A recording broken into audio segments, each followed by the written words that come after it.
నమస్తే, welcome to meta news. రాత media YCP social సైకోల కోసం డిజిటల్ కార్పొరేషన్ కొల్లగొట్టి జీతాలిచ్చిన Jagan Reddy.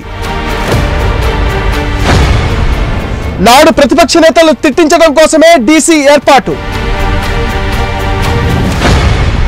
I-PAC I dream owner నుంచి ఇంట్లో పనుల దాకా డీసీ నుంచే చెల్లింపులు.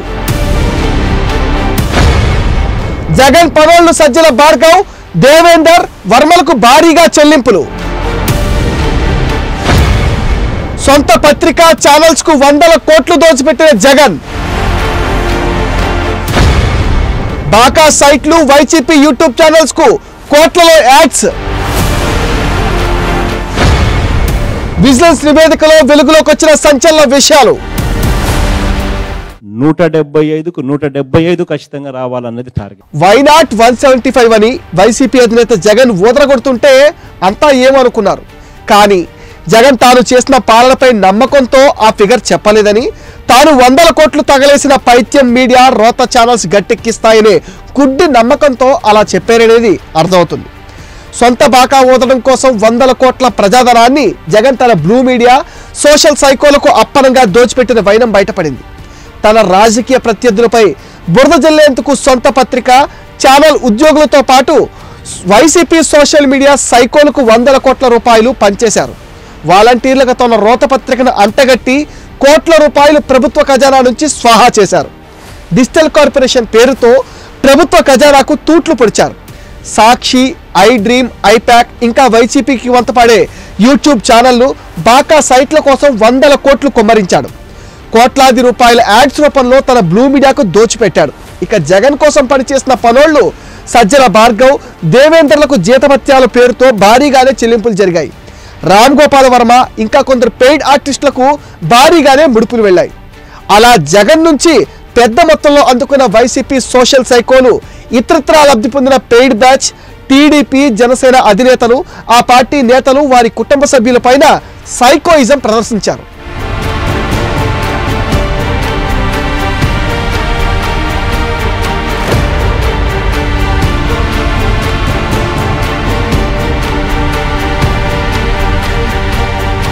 జగన్ హయాంలో డిజిటల్ కార్పొరేషన్లో జరిగిన అక్రమాలు, అరాచకాలు ఒక్కొక్కటిగా బయటకు వస్తున్నాయి. విజిలెన్స్ అండ్ ఎన్ఫోర్స్మెంట్ కొన్ని రోజులుగా చేస్తున్న ఫోరెన్సిక్ ఆడిట్లో సోషల్ సైకోలు కొందరు విధులకు హాజరు కాకుండానే జీతాలు తీసుకున్నట్లుగా బయటపడింది. ఆశ్చర్యకరమైన విషయం ఏంటంటే, ఒక యూట్యూబ్ ఛానల్ యాజమాని ఇంట్లో పనోళ్ల నుంచి ఇంటికొచ్చి పిల్లలకు ట్యూషన్ చెప్పిన టీచర్ వరకు డీసీ నుంచే చెల్లింపులు జరిగాయనేది తెలిసింది. అదేవిధంగా చంద్రబాబు, పవన్ కళ్యాణ్ పైన బురద జల్లిన ప్రతి యూట్యూబ్ ఛానల్కు కూడా ఇక్కడి నుంచే చెల్లింపులు జరిగాయనేది ఇప్పుడు బయటపడింది.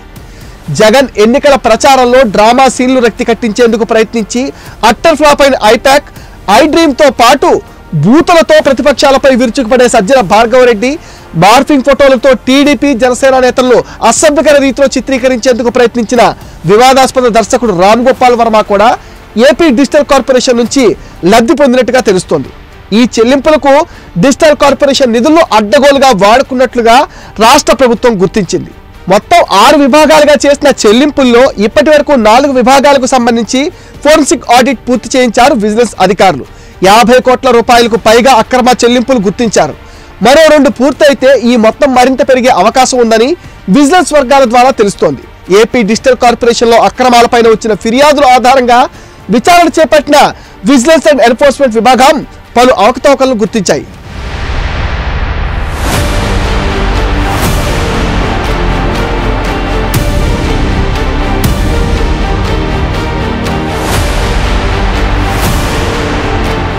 అరాచక వైసీపీ ప్రభుత్వాన్ని దారుణంగా ఓడించి ప్రజలు ఎన్డీఏ ప్రభుత్వానికి పట్టం కట్టడంతో దర్యాప్తు సంస్థలు గత 5 ఏళ్ల అక్రమాలను వెలికితీస్తున్నాయి.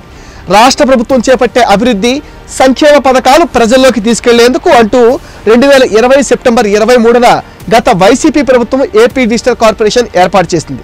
గ్రామీణ ప్రాంతాల్లో డిజిటల్ తరగతులు, లైబ్రరీలు ఏర్పాటు చేస్తామని అప్పట్లో బయటకు ప్రకటించింది. అంతర్గతంగా మాత్రం జగన్కు భజన చేయడమే దాని పని అని రాను రాను అర్థమైపోయింది. ఐ డ్రీమ్స్ యూట్యూబ్ ఛానల్ యాజమాని చైర్మన్గా, మధుసూదన్ రెడ్డి ఎండీగా గత ప్రభుత్వం డిజిటల్ కార్పొరేషన్ ఏర్పాటు చేసింది. అర్హత అవసరంతో పని లేకుండా 129 మంది ఉద్యోగులు నియమించుకుని కార్పొరేషన్ నుంచి ఇష్టారాజ్యంగా జీతాలు చెల్లించింది. అందులో అవినాష్ రెడ్డి మనుషులే ఎక్కువగా ఉన్నారట. అంటే ఒకే పని చేసే ఉద్యోగుల్లో ఒకరికి 25,000, మరొకరికి 40,000, ఇంకొకరికి 70,000, ఇంకొకరికి ₹1,00,000 ఇలా చెల్లింపులు జరిగినాయి. జగన్ మీడియాతో పాటు వైసీపీ సోషల్ మీడియాలో 49 మంది పనిచేశారు. వారికి నాడు కార్పొరేషన్ సొమ్ము జీతాల రూపంలో చేరింది. ప్రతిపక్షాలపైన బురద జల్లాలనే లక్ష్యంతో వైసీపీ కార్యకర్తలు, సోషల్ సైకోలు ఇందులో ఉద్యోగులుగా చేరి జీతాలు తీసుకున్నారు. చంద్రబాబు, పవన్ కళ్యాణ్, నారా లోకేష్, వంగలపూడి అనిత వారి కుటుంబ సభ్యులను మాత్రమే కాకుండా ఏకంగా హైకోర్టు న్యాయమూర్తులు, సుప్రీంకోర్టు సిజేఐ కుమార్తెలను సైతం వదిలిపెట్టలేదు. ఇటువంటి వారికి వేల రూపాయల నుంచి లక్షల్లో వేతనాలు కింద ప్రతి నెల 2 కోట్ల చొప్పున జగన్ ప్రభుత్వం చెల్లించింది.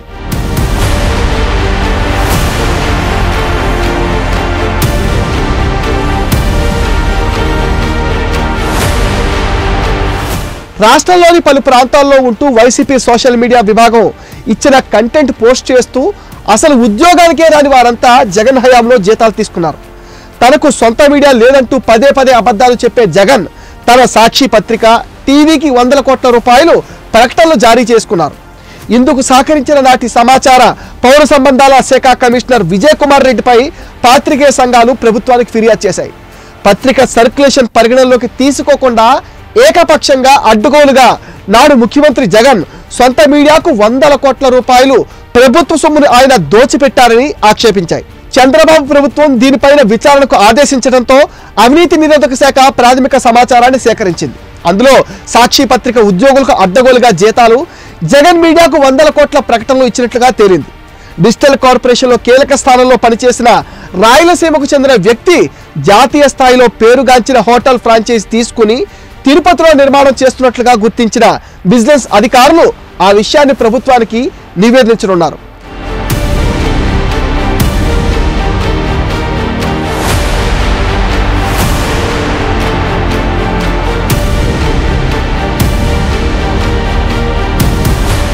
ఇది మెటా న్యూస్ అప్డేట్.